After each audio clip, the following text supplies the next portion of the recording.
Selamat siang pemirsa, berjumpa dengan saya Anggis Pulo dalam kilatan info edisi di rumah saja untuk mengabarkan berita teraktual dan terpercaya mengenai wabah virus yang menyerang di seluruh dunia.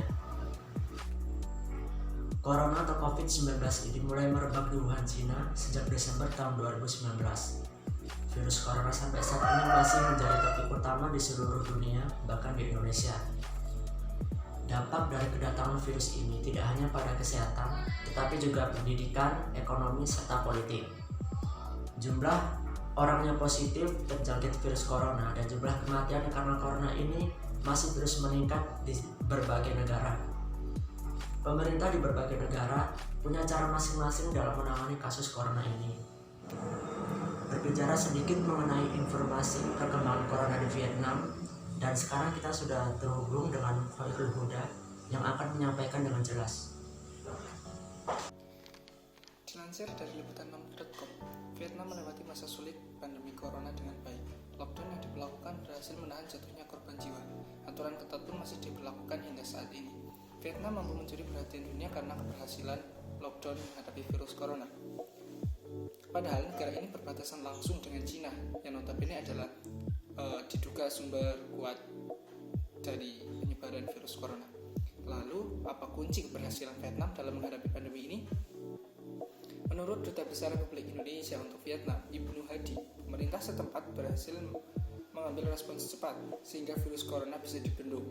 Jadi, kebijakan cepat di lapangan, dan itu mungkin yang membantu sehingga kasusnya tidak banyak berkembang, ujar Dubes Ibnu Hadi.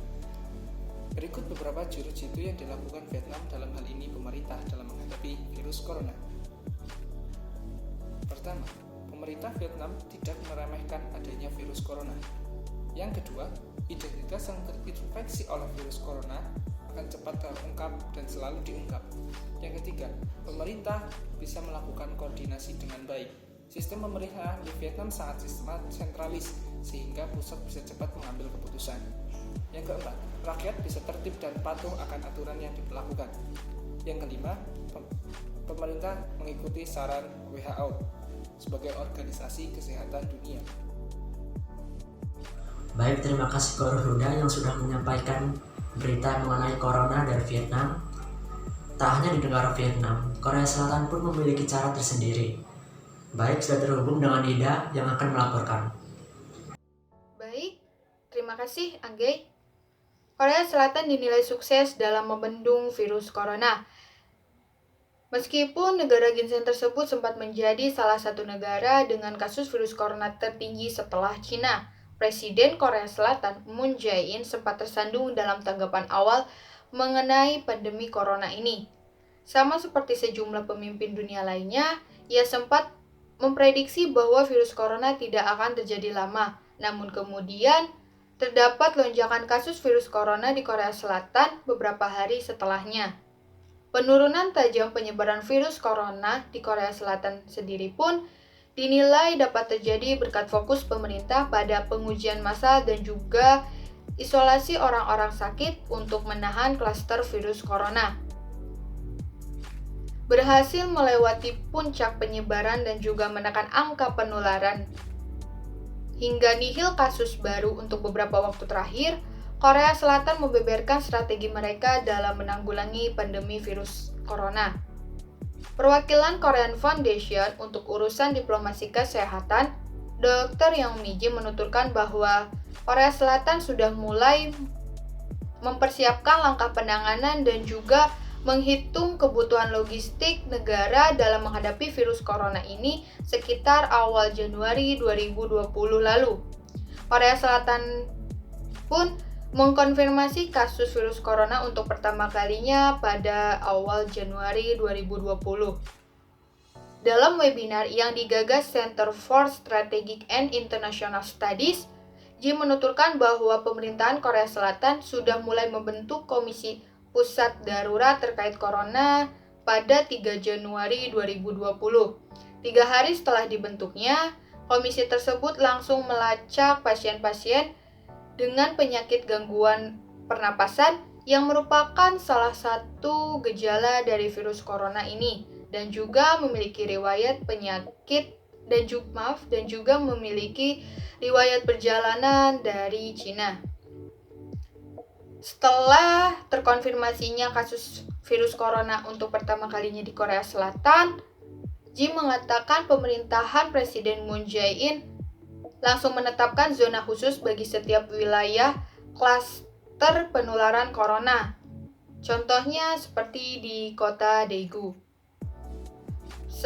Tidak hanya itu, pemerintahan Moon Jae-in pun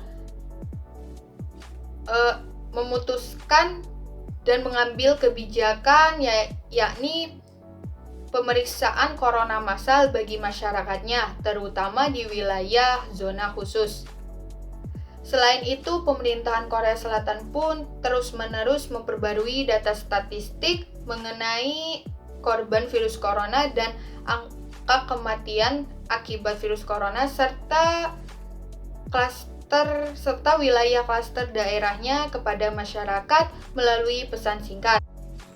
Perkembangan COVID-19 ini menjadi isu hangat di berbagai negara, tak hanya di negara Vietnam dan juga Korea Selatan. Di Indonesia pun mengalami krisis dalam penanganan corona ini. Baik, sudah tersambung dengan Irma yang akan melaporkan berita terkini mengenai corona di Indonesia. Baiklah, di sini saya akan melaporkan apa dan bagaimana kebijakan yang diambil oleh Presiden Republik Indonesia, yaitu Insinyur Joko Widodo dalam menangani kasus COVID-19 di tanah air.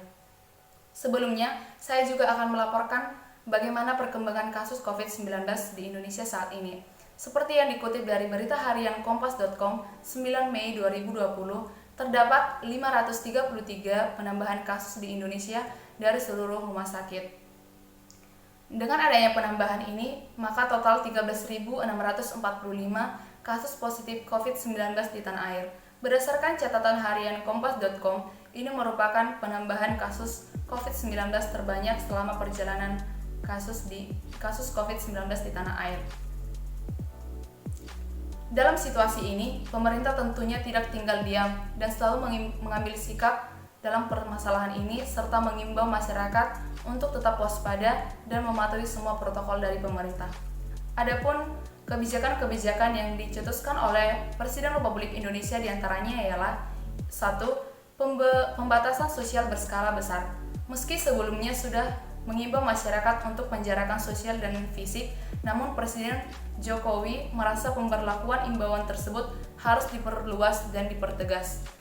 Presiden meminta untuk dilakukan pembatasan sosial skala besar yang didampingi dengan kebijakan darurat sipil. Kemudian yang kedua adalah keringanan biaya listrik sebagai wujud bantuan kepada masyarakat.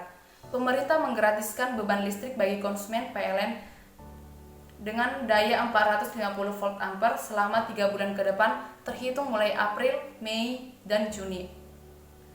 Sementara pengguna yang berlangganan daya sebesar 900 volt ampere, subsidi akan menerima diskon atau potongan harga sebesar 50% untuk jangka waktu yang sama, yaitu untuk bulan April, Mei, dan Juni. Kemudian yang ketiga yaitu keringanan kredit. Sejumlah kalangan seperti pengemudi ojek online, nelayan, dan supir taksi dipastikan akan mendapat kelonggaran kredit kendaraan. Kredit kendaraan bermotor selama 1 tahun terhitung mulai April 2020 ini. Pemerintah juga akan memberikan keringanan bagi pengusaha sektor kecil dan menengah yang melakukan kredit di bawah 10 miliar rupiah. Gelontorkan anggaran 405,1 triliun. Untuk memenuhi sejumlah kebutuhan di tengah wabah COVID-19, pemerintah pusat gelontorkan anggaran sebanyak 405,1 triliun melalui anggaran pendapatan belanja negara 2020. Kebijakan ini sudah ditetapkan melalui peraturan pemerintah pengganti undang-undang tentang stabilitas perekonomian di masa pandemi COVID-19.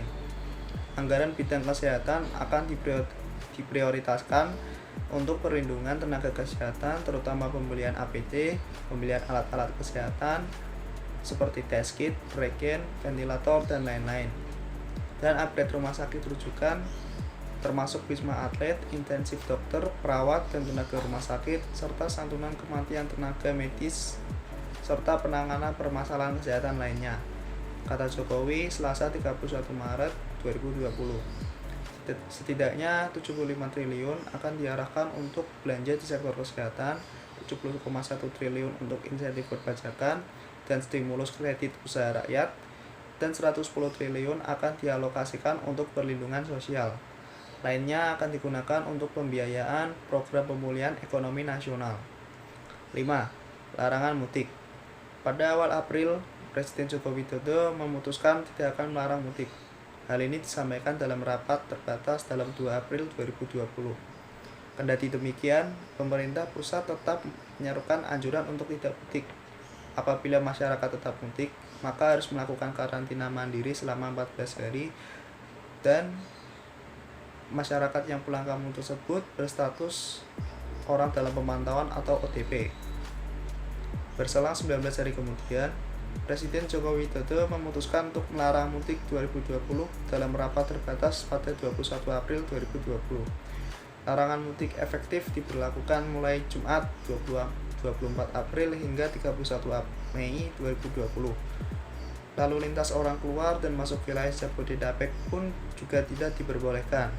Artikel kompas.com 9 Mei 2020. Semoga dengan kebijakan-kebijakan ini dapat meminimalisir penyebaran COVID-19 di Indonesia maupun di dunia. COVID-19 tidak bisa hilang jika masyarakat tidak mau bekerja sama dengan pemerintah. Maka dari itu kita harus bekerja sama dengan masyarakat, kita harus bekerja sama dengan pemerintah dengan meminimalisir kegiatan di luar dan tetap di rumah aja. Bersama lawan COVID-19. Saya kembalikan pada Angge. Usai sudah pemirsa bersama kita di Kilatan Info edisi di rumah saja. Saya Anggi 10 undur diri. Terima kasih. Selamat siang.